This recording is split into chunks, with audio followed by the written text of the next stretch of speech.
you have one without the other, there's a problem.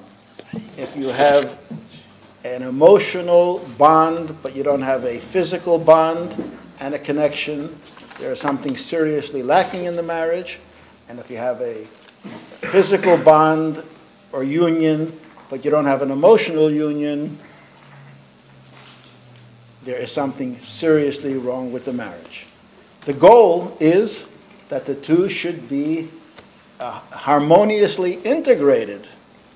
And when you are lost, when you're limping or handicapped in one, it has to impact the other. So the question is, how do you keep the fires alive throughout?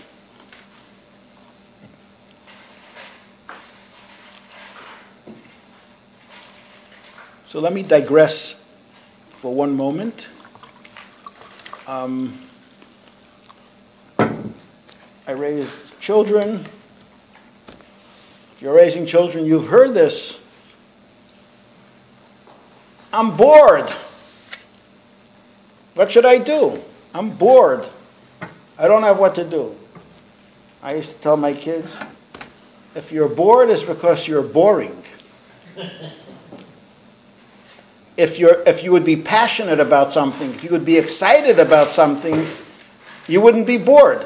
What are you excited about? Do you like to read? Do you like to play games? Do you like to play stickball? Do you like, I'm not talking about kids who who need to be crossed the street, but, kids who are pseudo-independent, there's no reason to be bored ever, unless you're boring.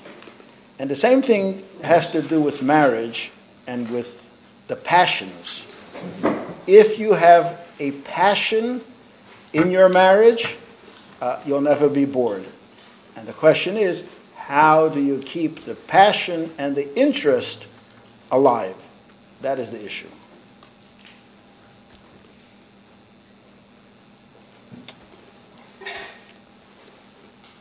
How do you keep a fire alive? You light the Hanukkah candles on Hanukkah. You put oil into the little cup. You put a wick into it. And depending on the size of your cup and the thickness of your wick, it'll last half an hour, 2 hours, 2.5 hours, maybe even 3 hours. But if you know how to do it without extinguishing the flame, you can lift the lid off the cup and pour a little bit more oil into it, and you can extend the fire for another hour or two. And it doesn't require the miracle of Hanukkah. You can keep this candle going for 24 hours. All you have to do is periodically add more oil, more fuel, and the flame will keep going. You ever made a campfire at night? It's cold. Put a couple of logs together. 2 hours later, the fire is going out. What do? Get another couple of logs. You can keep the fire going all night. And the same thing applies to marriage. If you want the fire to keep going, you have to keep stoking the fire and adding fuel. What is the fuel to keep a marriage going? We've spoken about it before, and we'll speak about it again. Before today's class, I did some net surfing.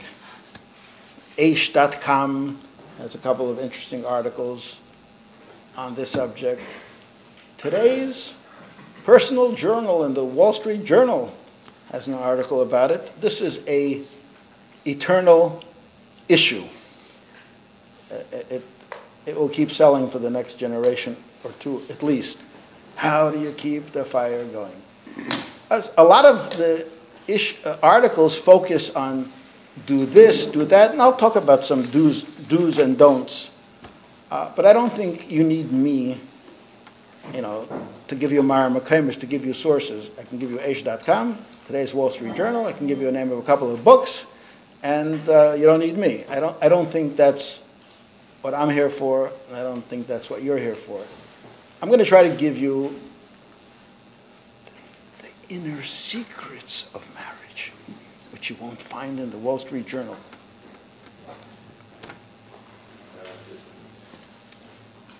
The solution to marriage boredom is attitude. And I will be reviewing some things I said in earlier weeks.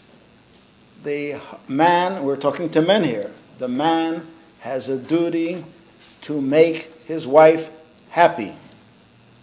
She does not have a duty to make him happy. He has a duty to make her happy. If he keeps her happy and she is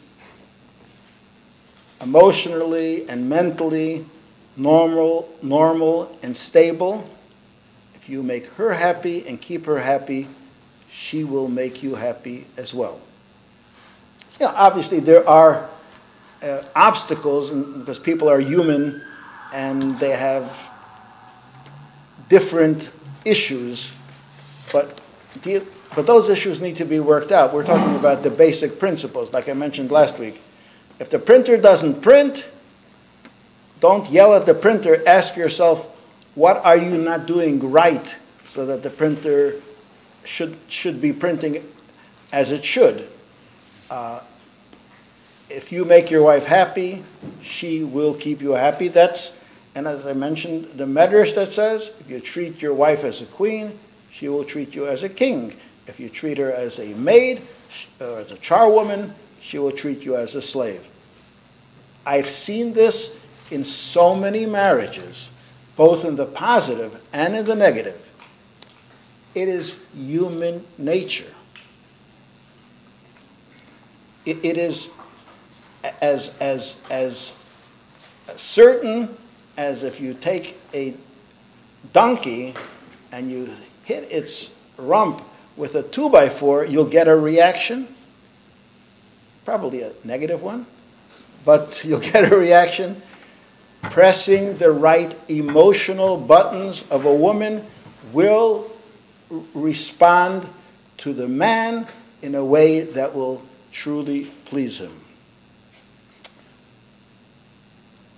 Did I mention Nathaniel Hawthorne's poem about happiness last week, or I didn't? Well, let me tell you. I never met Nathaniel Hawthorne, and in yeshiva, they never taught me about him. But he did say some wise things, including, but I'm talking, the husband's duty is to make his wife happy. Happiness for the husband is like Nathaniel Hawthorne's butterfly. In his poem, happiness is like a butterfly, which, when pursued, is always beyond our grasp. But if you sit down quietly, it may alight upon you. If you're begging for happiness from your wife, chances are you're not going to get it. If you're focused on making your wife happy, it will come to you naturally, easily, spontaneously. And I'm talking the fire in both respects that I mentioned before.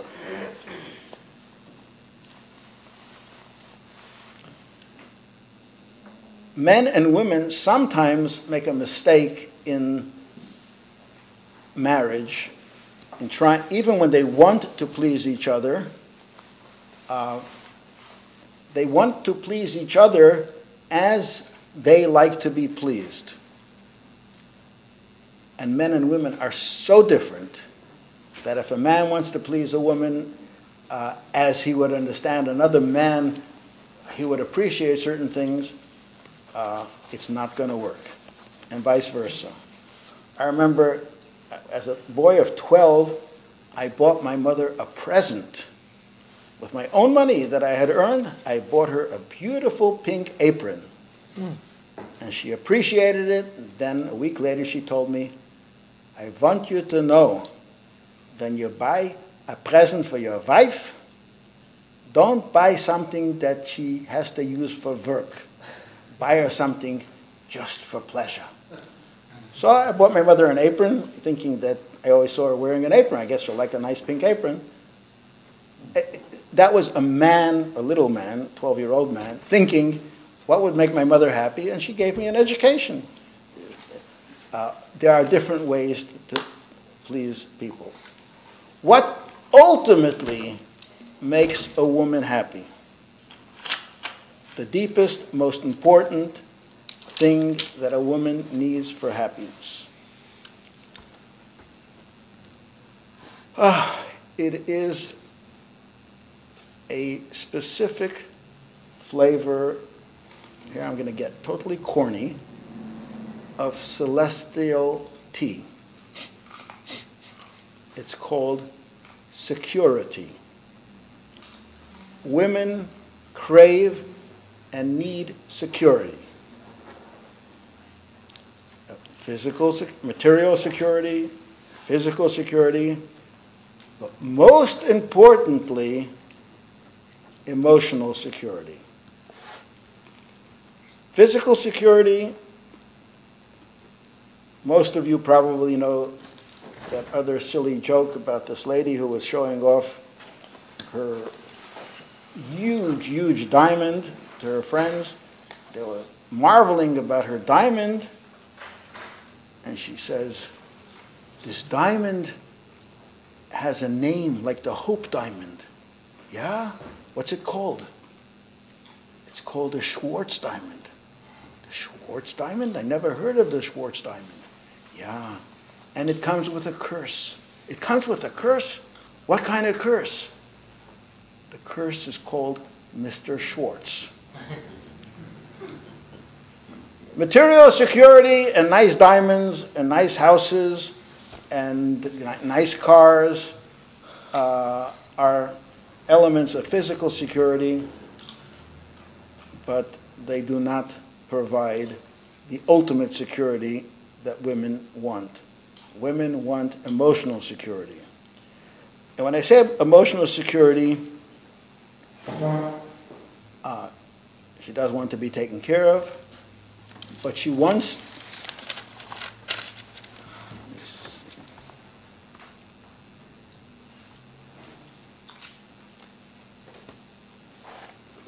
to know that you are her protector. She can count on you to take care of her. And she wants to know that you are a respectable person whom she can look up to. And she wants to know that this respectable person whom she looks up to that person, she is the center of his universe. A woman who knows that she is her husband's most important person in the world, notwithstanding the fact that he's busy with a million other things, saving the world and running his business and running the community and doing all these wonderful things. But after all is said and done, he comes home to you, and you are the most important person in his life. If a woman has those ingredients, she is a happy person. You, me, we need to provide that for our spouses.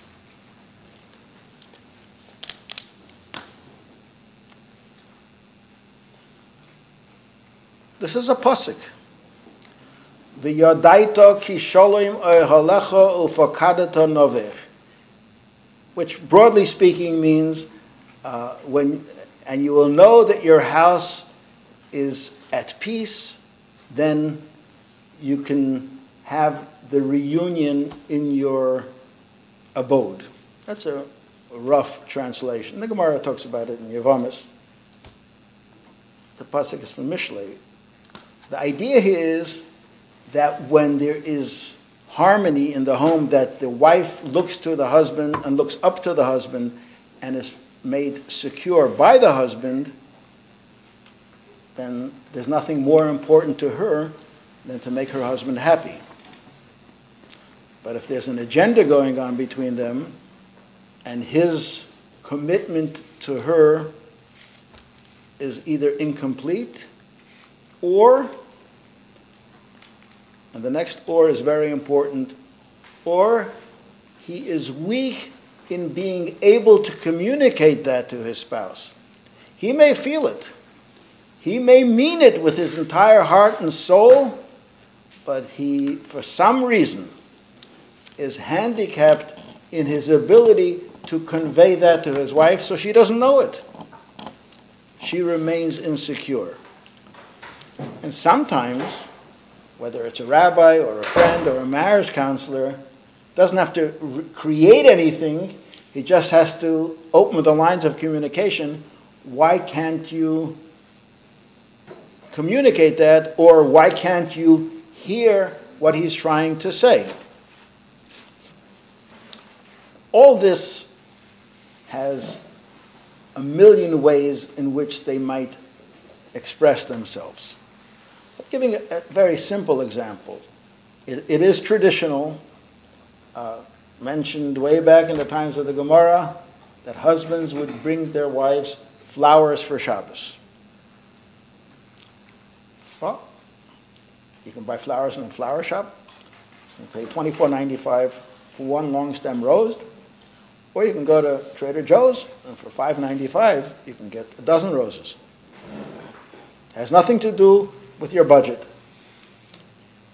And you can come home and leave it on the table, or you can look in your wife's eyes and say, I brought you these flowers for Shabbos.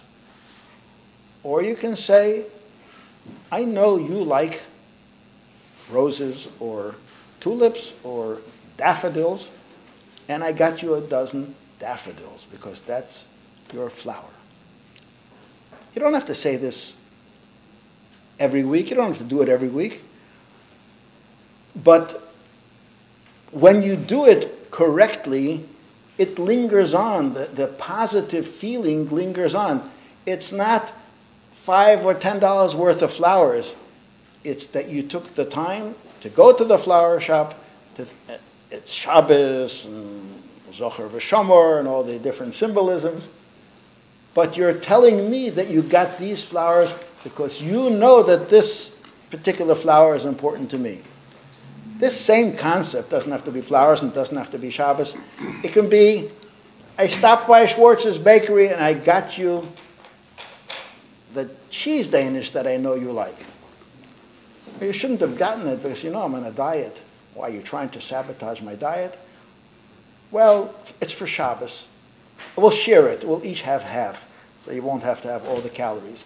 Again, these are simplistic examples, but it is the communication that comes along with it that is much more important than the physical object that carries the communication.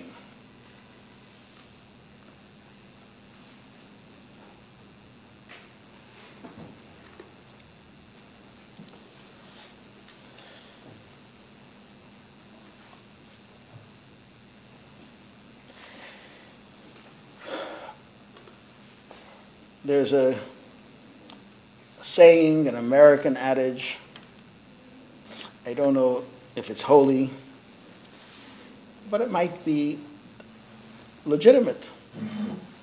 And that is that a man gives love to get sex, and a woman gives sex to get love. On the surface, it's true and highly, highly superficial, the way it's phrased. But the idea, there are elements of truth to this. Men are, character-wise, sexually, much more superficial. They can get turned on quickly, they can get turned off quickly, and the union has a lot less emotional meaning to a man than it has to a woman. That's one of the reasons why in halacha, not practiced today, but in earlier days, a man was allowed to have 2 wives, but a woman was never allowed to have 2 husbands. man being superficial, his emotional bond is not as deeply invested in the one woman. He can be emotionally invested in two women. A woman cannot be emotionally invested in two men. She would be split up, and it couldn't last. Even a man being emotionally invested in two women, the sages realized may have worked at an earlier time, but at a certain time, 1,000 years ago, Gershon, it was banned, I think, a little bit over 1,000 years ago. In fact, the ban it's expired, right? It expired a few years ago. It was a 1,000-year ban, and unless he wrote, unless the rabbis 1,000 years hence will reiterate it, they did. So we are with that ban again. One man, one woman. That's how it works. Remember that. But whichever way you look at it, from a man's perspective and a woman's perspective, they are the two. Feelings and the physical relationship are intimately intertwined, and the question might be which is the means and which is the end, but it's always a recycling event. One leads, the physical leads to the emotional, which leads to the physical, which leads to the emotional. So at the end of the day, they're both critical and they support each other.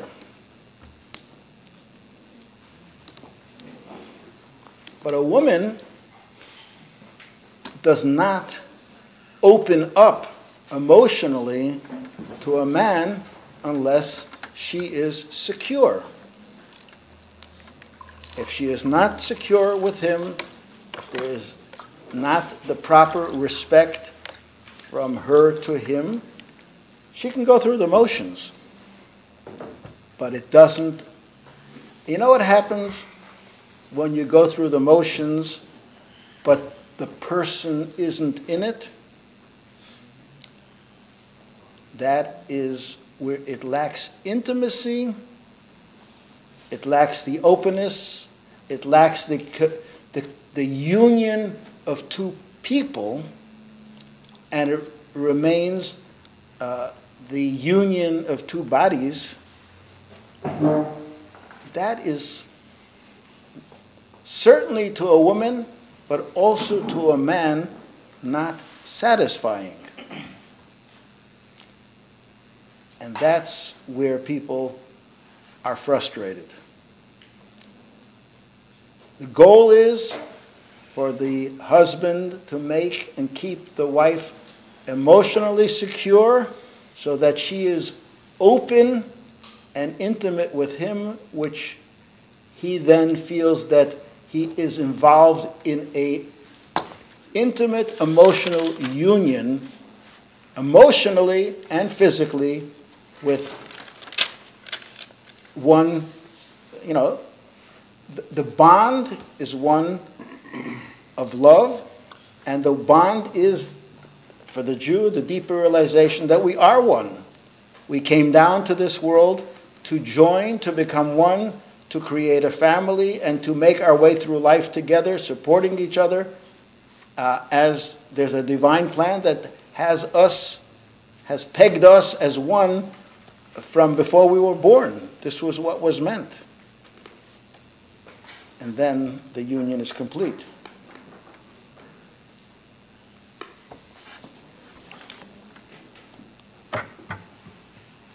We have to ask ourselves, I have to ask myself every day, you have to ask yourself every day, are you providing this kind of security for your spouse? And if you're not, what steps do you need to take to provide it? The reality of the way we live here in America and in California, if you have a job, Let's assume you get up in the morning between 6 and 7. Let's assume you go to sleep at night between 10 and 11, something like that. Give or take an hour or two on each side. Some of that time you're spending in shul, davening, learning. Good portion of that time you're spending at work. Either you work for someone or someone works for you. Meanwhile, most normal people don't get to see their wives from 9 to 5. And then in the other hours, you're on and off and on and off.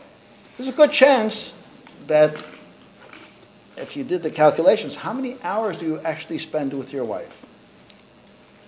And of the time that you are together with her, how much time is she spending with the kids? How much time is she spending with the kitchen? How much time is she spending with the laundry? Etc., etc., etc. So at the end of the day, you're married to a woman for 10 years, for 20 years. How little time you spend together. Well, I wish I can change that, but I can't. But I can change the quality. I can't change anything. You can change. You can change the quality of the time you spend together by investing it with meaning and personal intimacy.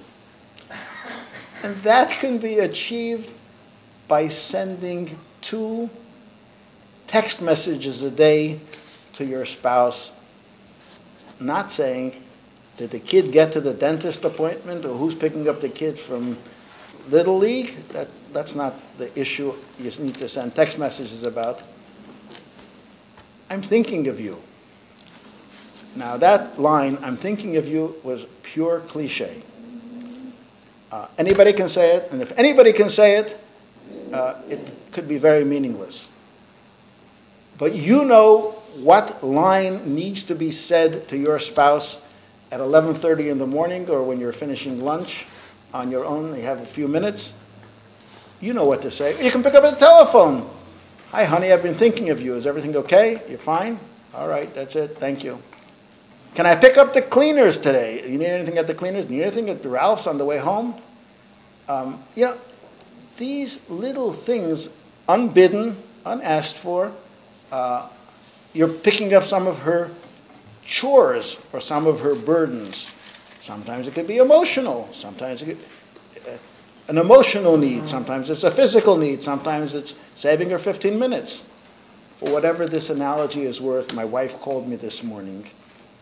I had just gotten into my office. It was 20 to 9. I was sitting down. My office is 2 blocks from my house. I was sitting down. I already got into the problems of the day. My head was starting to pound. And my wife calls me. I'm supposed to be walking with my friend in the park, and I'm already 15 minutes late. And I wisely intuited, would you like me to rush home and pick you up and drop you off at the park? Would you do that for me? Yes.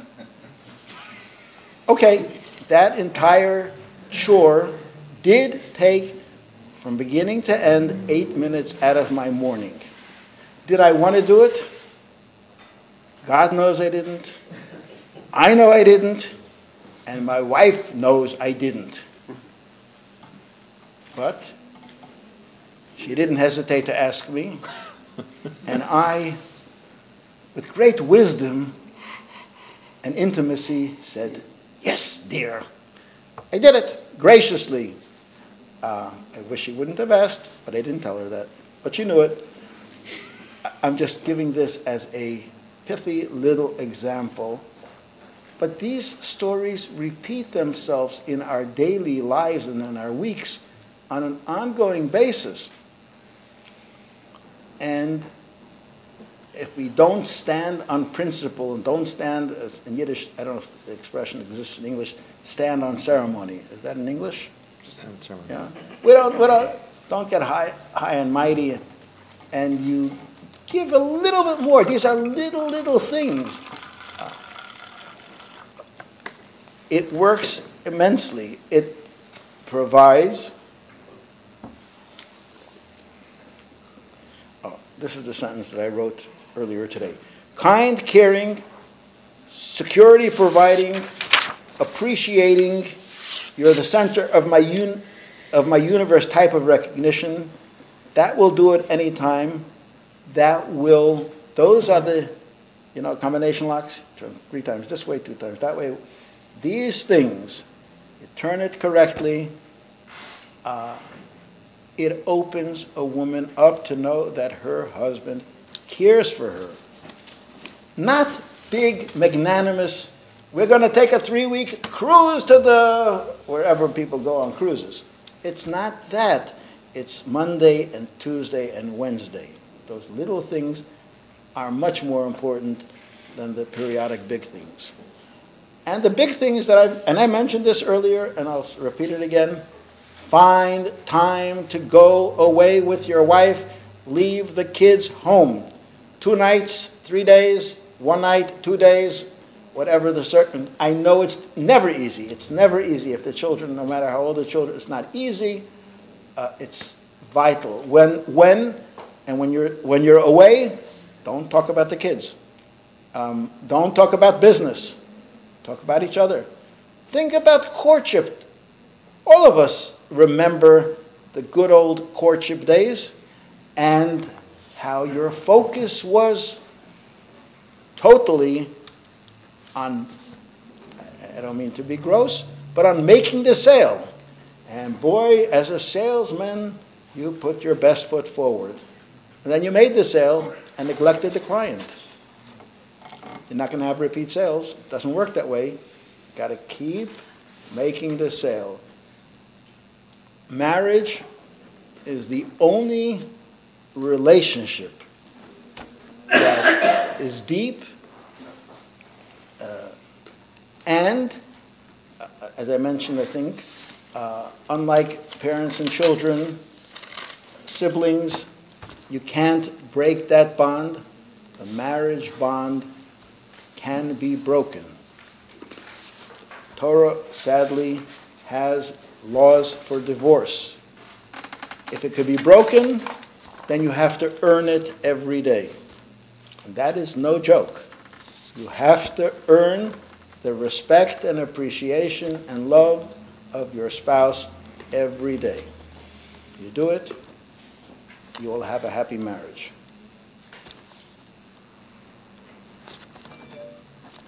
Oh, I had a thought today. I'm talking too much already. I had a thought. Hasidus talks about where does God show his grandeur? How does God show his grandeur? So Hasidus says in 2 opposite ways. One is in consistency. Sun rises every morning in the east and sets in the west. Nature, thinking of nature, God being the God of nature, and that it is consistent. And a lot of davening goes on to extol God's virtue and greatness in nature. So the grandeur of nature is God's handiwork in small things. When I say small things, I mean it's concealed in nature, and God's grandeur is seen in its consistency. And the other place you see God's grandeur is in miracles. When nature is trashed, splitting of the Red Sea, the 10 Commandments at Sinai, and the various miracles that are Hanukkah, Purim, each one in its own way, Pesach, each one of the holidays is centered around something supernatural. Marriages require both relationships. Periodically, not regularly, periodically, you need to do something extraordinary for each other. Now, extraordinary sounds awesome, but extraordinary means extraordinary, outside of the ordinary. Same old is one thing. Sometimes you got to do something outside of the ordinary. Going away for 2 days with your spouse is extraordinary. It changes. You have a different focus. And the consistency of support. I mentioned last week, washing the dishes once in a while. Surprise your wife. She went out, she left a, and again, I'm not getting into who has what role in your family, but assuming that she left a sink full of dishes and she was going to come home from her, whatever she was doing, at 10 o'clock, and she came home and found the dishes washed and the kitchen cleaned. And she knows that that took you, and you can do it better than her and faster than her because you're a man. You are efficient. And you're not going to be talking on the telephone while you're doing your dishes. You're going to stay focused. Those 20 minutes will earn you credits, big credits. But I can't tell you all those things that you can do. Only you can know, because you know the nature of your family, you know yourself, you know your wife, you know what your family needs. But I've thrown out enough almost insignificant little things that you can do, but when you do them correctly, they have a significance dramatically greater than the effort that you invest in it if you care. If you want to do that, it works. Now I'm quickly going to go through just a small list of things. Buy a little gift once in a while.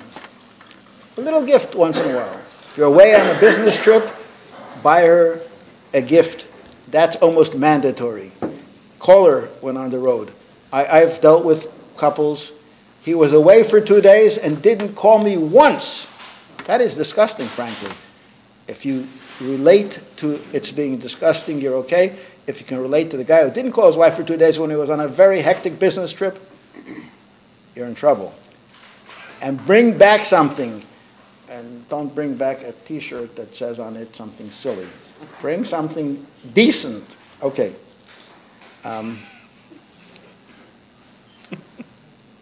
Look into your wife's eyes and see who she is. My mother, God should bless her, in Gan Eden, when my father passed away, he was 80 and she was in her 70s.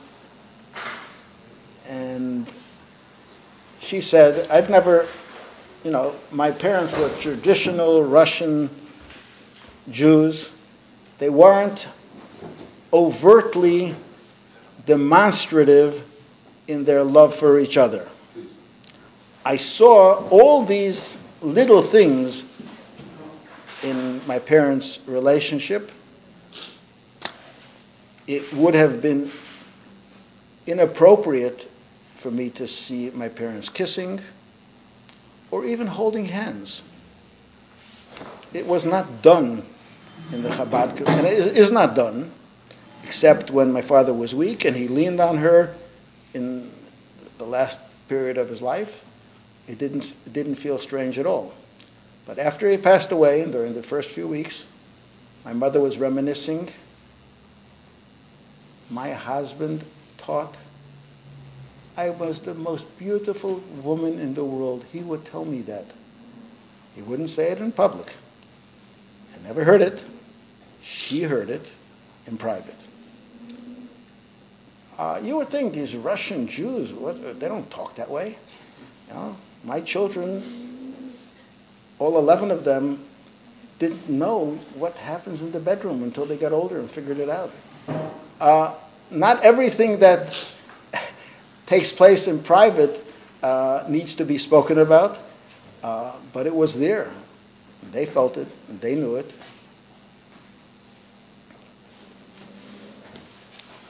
Show appreciation. She needs to appreciate what you do for her, and you need to appreciate what she does for you. Compliments should not be difficult to give. Compliments should flow easily. Don't hold back. Give positive feedback. Find opportunities to laugh together. If you have a sense of humor, use it. If you don't have a sense of humor, get the Reader's Digest and read her. The jokes from laughter is the best medicine. Or another source. It's hard to find clean jokes today, but the Reader's Digest is still mostly clean. I don't know if anybody still reads the Reader's Digest. That's 250s for us. What if Yankel thinks he's funny and she doesn't? He should go to a friend and say, let me tell you the 3 jokes that I told my wife last night, and tell me, is it my delivery or am I just obtuse? And sometimes people, if somebody is angry, they hold back. They don't only hold back from laughing, they'll hold back from finding it funny. In fact, often I read the jokes in the Reader's Digest, Laughter the Best Medicine. I read it to my wife and say, I don't find this funny.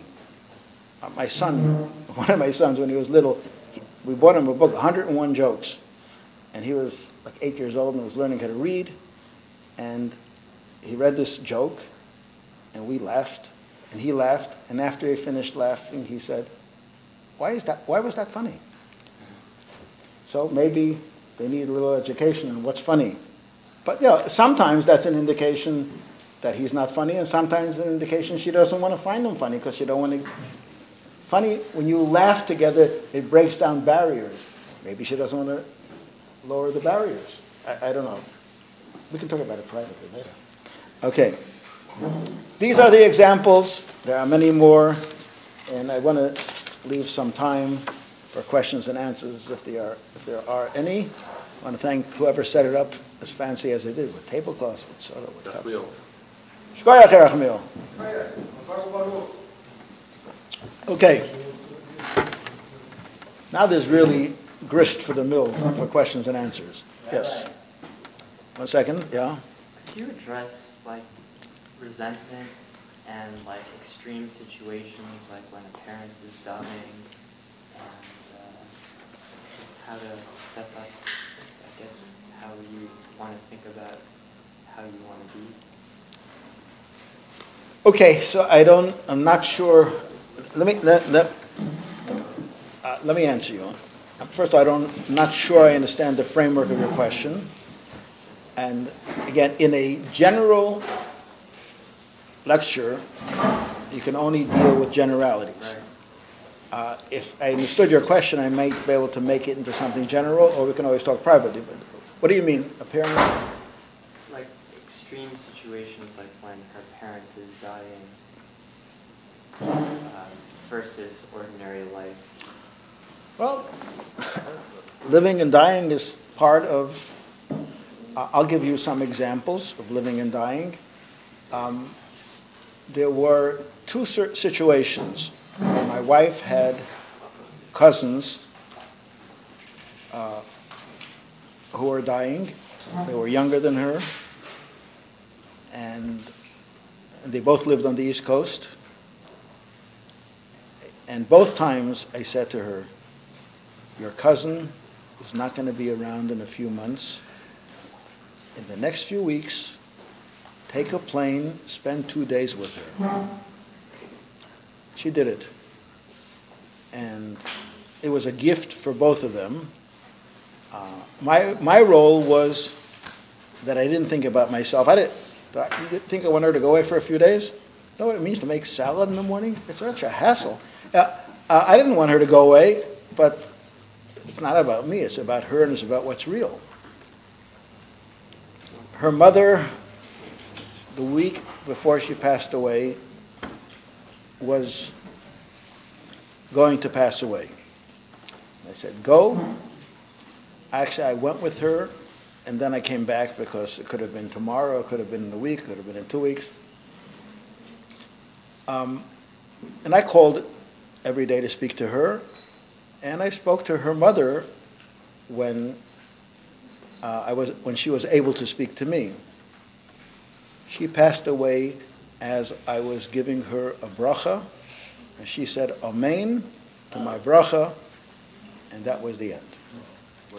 So for my wife and for me, that was an extremely meaningful moment which could not have been planned in advance, just for Shkacha Pratis, that it happened that way.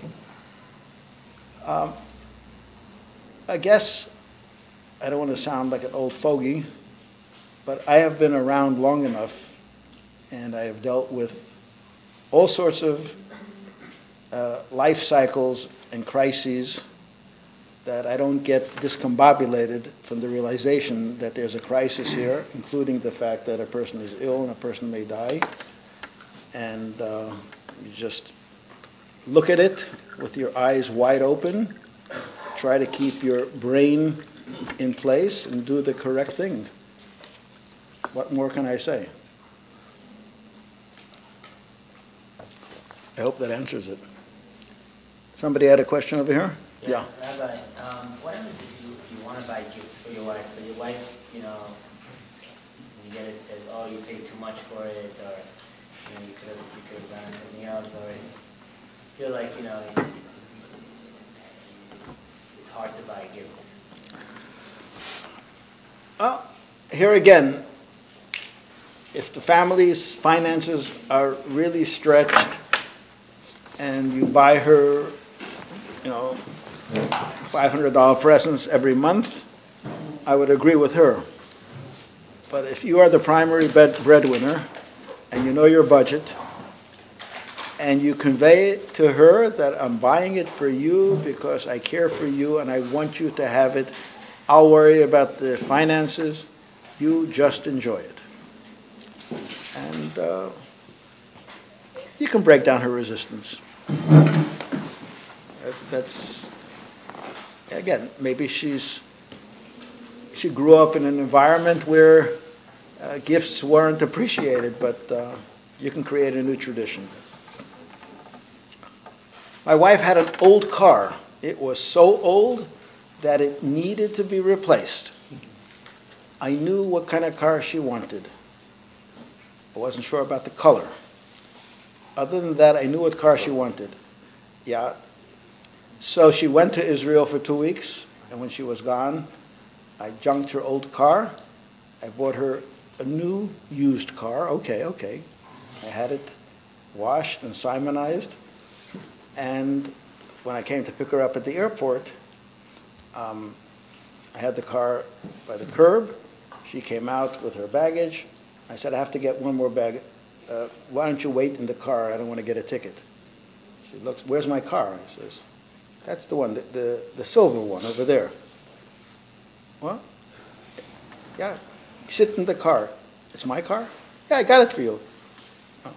How many points did I had to buy the car anyway. It was it was going to have to happen anyway, but you might as well be dramatic about it, no? Okay. This happened 10 years ago. The car is still chugging along.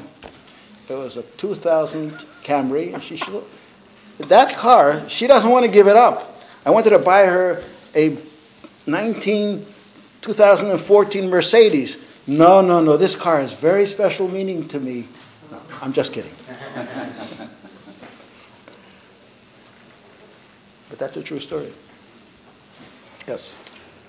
Just what? Because you have many children. What did you do with all your kids when you went away on those trips? How did that work practically? Well, we hired armed guards and locked them in their rooms. We fed them under the door. How about the second wife idea? Rabbi Gershon Mora Agola forbade that, so we don't do that anymore. It was difficult. But we have some of those babysitters actually still have nightmares. No, in all seriousness, I know some of the babysitters that we had then, we found very mature. I don't think we ever had all 11 kids under the babysitter at the same time. There's a gap in age in some of them. But there were 5 or 6 or 7 in the house, and that is a daunting task for any mother, especially a babysitter who's usually a teenager. Sometimes we had 2 teenagers that slept over. Some of these girls are now in their 40s with 5 or 6 or 7 children, and they remember both fondly and some of their frustrations. One of them keeps reminding me, we were away for 2 days, and then we called in and said, would you stay one more night? And she seemed to imply, I seem to remember the story differently, but she was very reluctant to say yes. And we were thrilled that she said, thank you for doing it, saying yes so graciously. We have a divergence of opinion of how that came about, but I'm saying this honestly. But she did stay another day, and the kids, they weren't bruised. Most of them had eaten most of the time. The diapers that needed to be changed were changed. When the babies were really small, we took a baby along.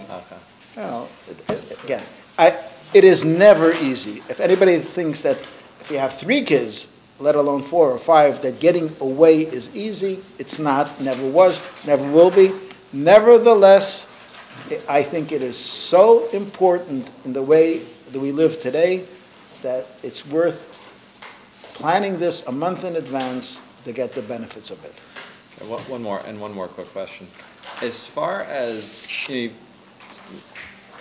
a lot of what you've said is kind of like I guess you could say the preemptive medicine, the preventative medicine. But, let's say things aren't horrible by any means, but, but just the daily struggles of life or whatever it is. How's the best way to kind of, if you will, make up? In other words, to kind of nip things in the bud. So there's been an argument or there's been something of the sort, but, to not let it now get out of control, not become the forest fire.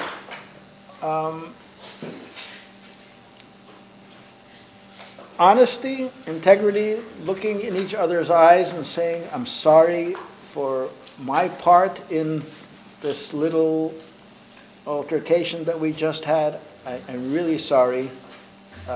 Let's not let it get to this stage next time, and let's rekindle, let's renew, let's be who we really are for each other. And the words used have to be your own and original. I can't give you a mantra to say. It doesn't work that way. It has to be yours. And by golly, everything that I said you might consider doing has to be sincere. Insincere compliments are worse than no compliments. Insincere people are real. People see through what is not real. You have to dig into yourself to be real, and to want to relate to your spouse, and to want your spouse to relate to you. And you have to get off your high horse. Remember, in the first week, I spoke about men need to compromise their ego. Men's role is to go out there and slay the dragon. That is the man's role. And they feel good when they slay the dragon, but you got to leave the sword with which you slay the dragon outside the house. If you can come into the house as the gladiator who slays the dragons, you're not going to be very welcome in your own home. You have to be humble, not obsequious, not falsely humble, but appreciative of your role and your spouse's role and the family. Outside, you can be the big boss. Yeah. I have a question. 1 second. You're next. Yeah, I just saw him first. Yeah? Me first? Yeah. Okay, I will. Normally, women have no difficulty figuring out man's needs.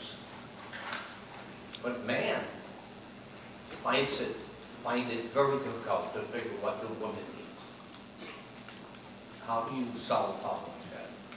I mean, to satisfy a woman in one day, then another day, months later, weeks later, very confusing. True. I see a smile. Because, The response, whatever I might say is not totally and adequately going to answer your question. But Women are like the moon. They go through phases. They go through physical phases. They go through emotional phases. They go through hormonal phases. They are built differently than men are, physically, emotionally, psychologically. They are truly different. We need to recognize that. And probably some part of us says, thank God, women are women and not men. There's a positive side to that as well. But you need to deal with a woman with a type of sensitivity that you don't, and your woman, differently than any other person in the world. If you have a business relationship with a woman who you're selling to or buying from, it's much more of a business relationship. A friendly relationship with a woman has to be, other than your wife, is inherently a problem. The word friendly, what does friendly mean? How personal does it get? In what setting? Traditional Judaism does not encourage friendly relationships of a married man to a woman, whether she's married or not. It always is supposed to have some kind of a specific business or transactional purpose, because you can be friendly with a couple and thereby be friendly to the husband and the wife. But that's entirely different than being friendly with a woman. There's only one woman in the entire 6+ billion, the 3 billion women in the world. There's only one woman you have to worry about, and that's the one you have to take care of. You have to nurture her. And you have to,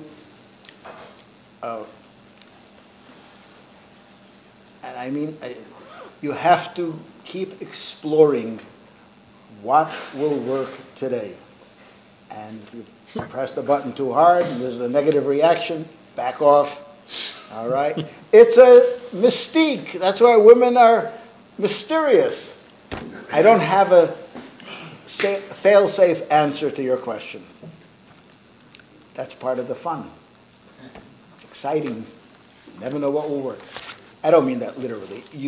Generally speaking, you know what works, and generally speaking, you need to earn this woman's respect and trust and sense that and you have to give her the sense that you are out for her benefit in everything that you do, and she is the center of your life.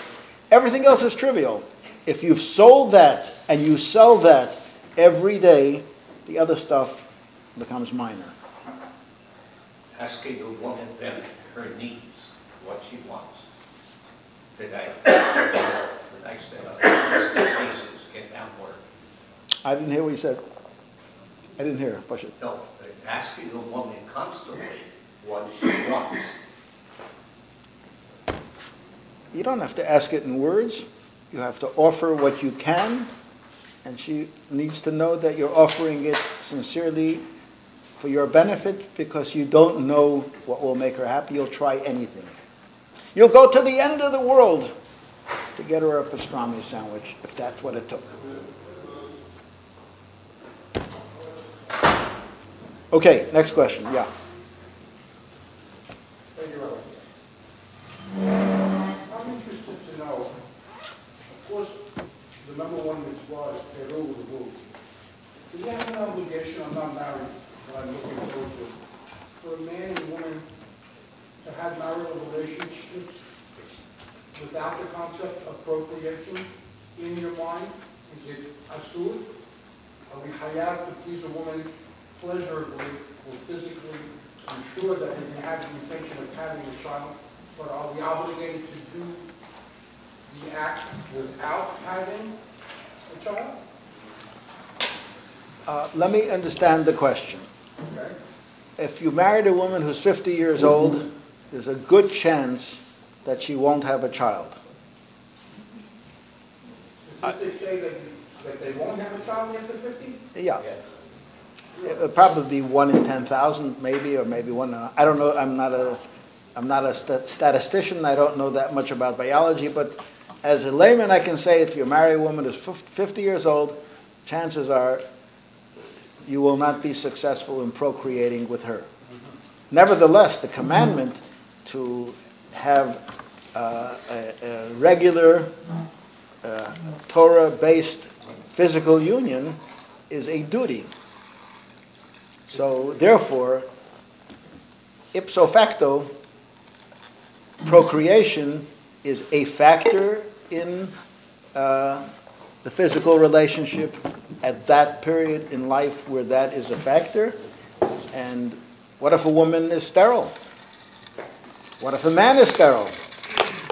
Another question is it asur to use a condom? Huh? Is it asur to use a condom? Yes. It is. Yeah. Okay. There might be extreme situations when it would not be asur, but in 99.99% of the times it would be asur. Thank you. You were saying you have to be authentic, but sometimes You have to be what? you have to be authentic when talking to your wife. Sometimes you know she wants you to apologize, and you want to apologize, but you can't be authentic. I mean, you try your best, but she can read through you. You know, so you say I'm sorry, honey. She says, no, you're not. Yeah, exactly, but you don't know what else to do. It's just easier to say I'm sorry, but she's not going to take it. Everybody's a lot of pride, Paul. You tell them what they want to hear. Tell them that you're sorry to be sorry. Well, We'll all be sorry soon if they don't say I'm sorry. there is in halacha a place for a white lie under certain circumstances. Don't make it a regular practice, and the question I would ask is, does that inauthentic apology work or not? No. That's your answer, then why would you do it? If it doesn't work, then then it's worse than then not apologizing is better than apologizing inauthentically, which backfires. And then you have to say, I would like to apologize, but I can't apologize because I don't think I have to apologize, and we need to figure out what's really going on between us, that you need an apology, and I'm unable to apologize because I don't think I have done anything wrong, and if you talk a lot, you can say, and I can offer you an inauthentic apology, but that will backfire. And my rabbi said, don't say inauthentic apologies, it will backfire. So therefore, we're stuck. Let's go speak to the rabbi or to the therapist. Not every presentation can deal with all the eventualities, and people are different. People, as much as we have a general perspective of what a man is, and general perspective of what a woman is, but if you had 1,000 men and 1,000 women, you would have 1,000 variables. You would have 2,000 variables. There's the famous medrash about the queen. I forgot the name of the queen who was close to the rabbis, and she asked the rabbis, "What does God do?" Huh? But the Queen of Sheba, yeah, could be, and the rabbi quoted, well, a certain part of the day God takes care of the world, and there's 2 or 3 periods that he does certain things. What does he do the rest of the time? He's a matchmaker. Says, he's a matchmaker? That's how God spends his time being a matchmaker? I'm just a queen. I'm a matchmaker. Let's try it out. And she ordered 1,000 of her men servants to marry 1,000 of her women servants, and they made a mass wedding, and there were suddenly 1,000 shidduchim made by the Queen of Sheba. Except the story goes on to continue. 3 days later, they started coming back to her. This one with a black eye, and this one with a broken arm. And there were some serious problems because she didn't spend enough pre-planning. And the rabbi said to her, you see, God works on it differently than you do. All right, but the fact is that even God doesn't always do a perfect job. He does. He may have a perfect plan, but people need to work in the marriage. It doesn't happen by itself. I said that many times, I say it again. You have to earn your spouse. I'm speaking to men. If I were speaking to women, I would say a different speech. And I'd probably be kicked out. And frankly, I'd have my wife speak to the women because they would take what she says better than coming from me. It's a different mentality and a different perspective of what women have to do in marriage than what a man has to do in marriage. But I'm here to talk to men about what men have to do in marriage. And everyone who is married has to know that marriage is a lifetime of work. It's a labor of love. It's labor, and there's love that you put into it, and there's love that you get out of it. But it doesn't happen by itself. Maybe it happens by itself in Hollywood, I don't know, but that's why you read every week who's getting divorced this week and who's getting divorced this Tuesday. That world is full of nonsense and full of falsehood. Good marriages require work, and we work on it. The payoff is great. After being married 50, 60 years, you look back and say, this was a life. Yeah. We're told that God gave man a helpmate. So women appear to want to be a helpmate for the man. And she'll correct them. And she'll continue correcting them. And continue correcting them. It becomes very difficult for a man to hear this. Now, one can say to the woman, look, let me work on one of your ways that help with me. And then once I correct that area, then tell me something else. I can only handle one at a time. Yep, I know of what thou speaketh, but all I can say is the critical function of a man in marriage is to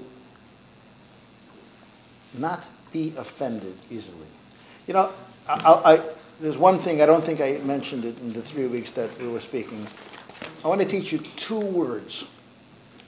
2 words. Keep them in mind, keep them in the back of your mind, and bring it up when necessary. And say it to yourself. Those 2 words are, so what? You tell yourself? You tell yourself. She did this, she did... No, don't say it to your wife. Don't ever say it to your wife. You say it to yourself. So what? Is that a big deal? Is it worth making? So she told me, today, I don't want to repeat what happened today. It happened to me today. I had to say, so what? She's probably right anyway, but my ego was tickled or scratched. And I said, not going to make an issue of it. Keep trucking. And it blew over. It is part of living. I could have gone huffy and I'm just as human as the rest of you. No different. Men give credit to women all the time. They usually say, behind every successful man, there's a woman. Men do mature, they do grow up once they're married. Absolutely, absolutely. So and we do need women. Right, and we mature by learning. The reason we mature is because we have to earn someone else's respect, and we can't just be free to be the immature, selfish person that we are. There's definitely a difference between a married man and a single man. There's no doubt. Absolutely.